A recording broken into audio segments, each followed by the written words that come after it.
Then again, I have my own idea about it, but what do you think that sets Ableton apart from other DAWs? Digital audio workstations for people there. So what the heck is that?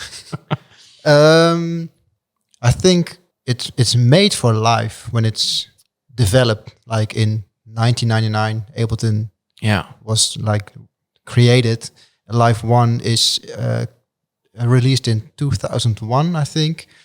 And it's created by two people who wanted to do stuff on stage, but it wasn't possible. And they thought, then we can try to make it. Yeah. And that sort of flew into like Ableton Live, the first version. So that's always also a core thing. So you can also always use Ableton Live as an instrument on stage. So that's I think one of the big differences between others. I think also the way to sound design or to the workflow, I think it's pretty fast. Like you can drag stuff in and just drag it in, and you can tweak knobs, and I don't know. So it's also very fast, very intuitive for me. Yeah. I know that if people see this gray screen, sometimes they think, "Oh, what is this? What is this?" But it's also if you give like a violin to someone for the first time, it's also okay. How do you hold it? Way. Yeah, it's a little bit the same. But if you're used to something else, it looks differently than others maybe. Yeah, and this whole warping engine that you can stretch audio pretty. You can go really crazy and still it sounds pretty good. Yeah. Yeah, and also it's not maybe the program, but also I think and I hope we do our best to be like approachable. So for as a community, but also for educational partners or others or artists or teachers or I don't know, people in general, if they want to be in contact with the brand or with someone from the brand, hopefully, we are trying to give the brand a sort of a face or a name, or that people can connect and start sharing stuff, because that's the most beautiful thing of this work, I think, is to be in touch with people, communicate, learn from each other, and I don't know, to try to help people. And by doing it, you also get help by them, like a conversation with a teacher. I think I can help them with specific workflows, or mention Ableton for the classroom, that they can, sign in for free and get some cool stuff.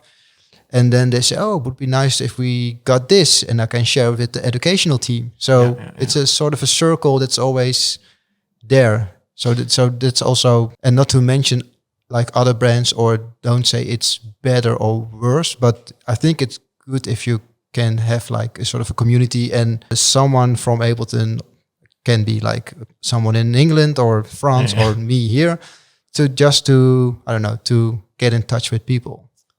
Yeah, I work with most DAWs, so from Fruity Loops to Logic to Reason a little bit, and Pro Tools a lot for more recordings. But what I like, because I have this DJ backgrounds, and I think that the simple thing is why I somewhat got seduced by Ableton is indeed the session view, because I was used to a mixer in front of me, and the session view had that kind of, the mixer was the channel. It's like, that makes sense. I actually had a little bit more difficulties by going out of the session view into the arrangement view, finishing my tracks. For me it was the other way around. So I was used to record from A to Z, sort of as linear, is it right? Yeah. But and I tried like Ableton, I don't know which version, and I clicked on the clip and it did nothing, but then it went on. Eventually, of course, it was because it was synced and it was not on the first count. So then I thought, oh man, it's beautiful. And then I switched again back to Ableton because of the session view. But the first time when I saw it, it was like, I don't know. What's going on? Yeah.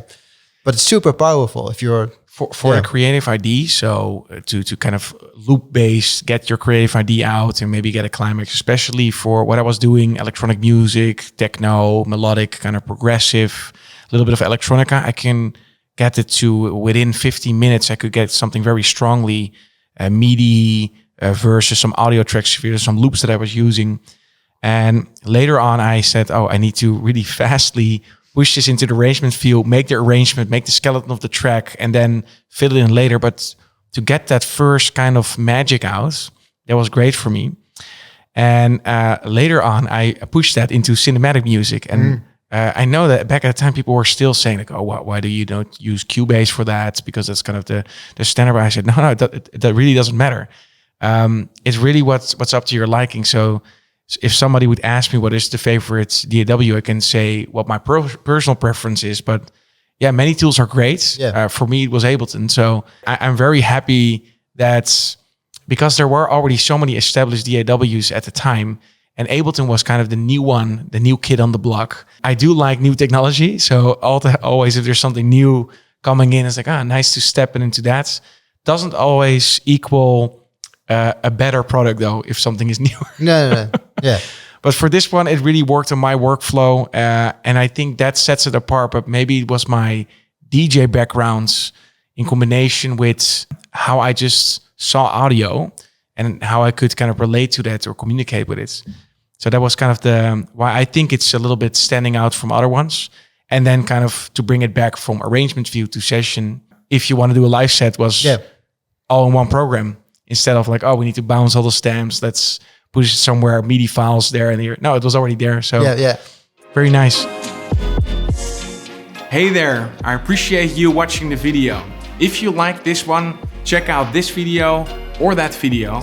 And if you want to support the channel, make sure to click on top of my head on the logo and subscribe to the channel.